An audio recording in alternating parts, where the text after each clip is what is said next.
ever heard of Ivermectin toxicity? A coroner says that is what killed a woman from Highlands Ranch. It's extremely rare. The state health department says she is just the second person to die from the controversial medication in our state. Here's why ivermectin might sound familiar to you. The medicine became wildly popular during the COVID pandemic.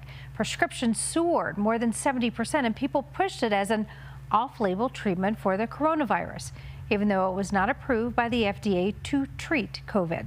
Instead, it was created and approved to fight parasites in humans and animals. Now it's available over the counter in several states.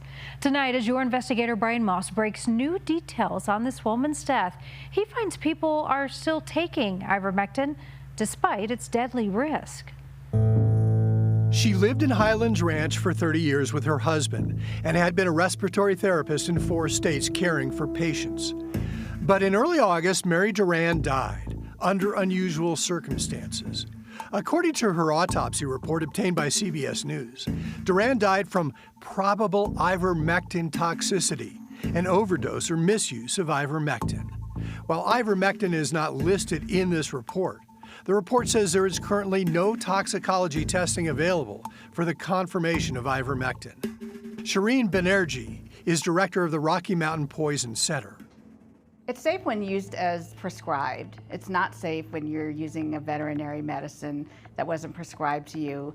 It's not the right formulation for a human. The coroner's report goes on to say Duran was using ivermectin for chronic pain, and that she and her husband were reportedly taking ivermectin intermittently over the last year, 2 times a day over the past 6 days, before her death, August 4th.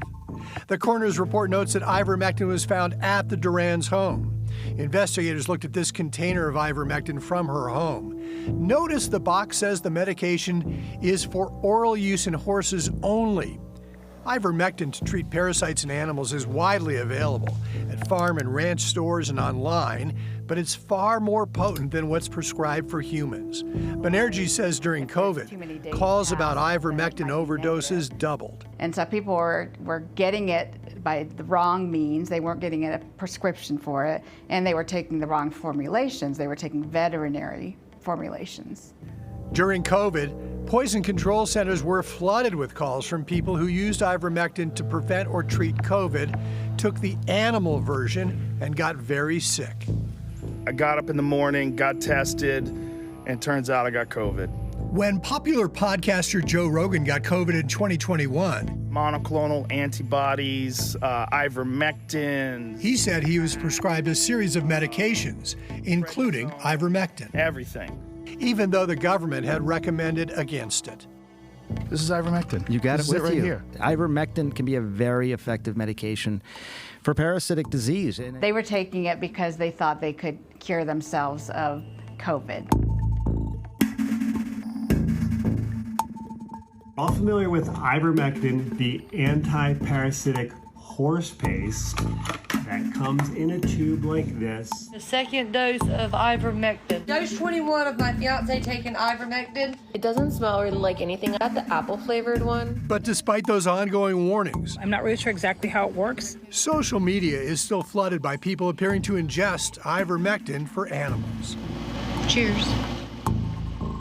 The Douglas County coroner told CBS there's a monumental difference between veterinary-grade ivermectin and ivermectin for human consumption. She said taking the veterinary version can have adverse side effects that could lead to death. Mary Duran was 74 years old. I'm Brian Moss, covering Colorado First. The Douglas County Sheriff says it is investigating Mary Duran's death, but did not provide more information. Meanwhile, Mary Duran's stepdaughter told us she hopes people pay attention to the dangers of this. It's happening more than people think. The Rocky Mountain Poison Center says anyone who takes ivermectin and has a bad reaction should call them. Don't hesitate. They are open 24 hours a day, 7 days a week.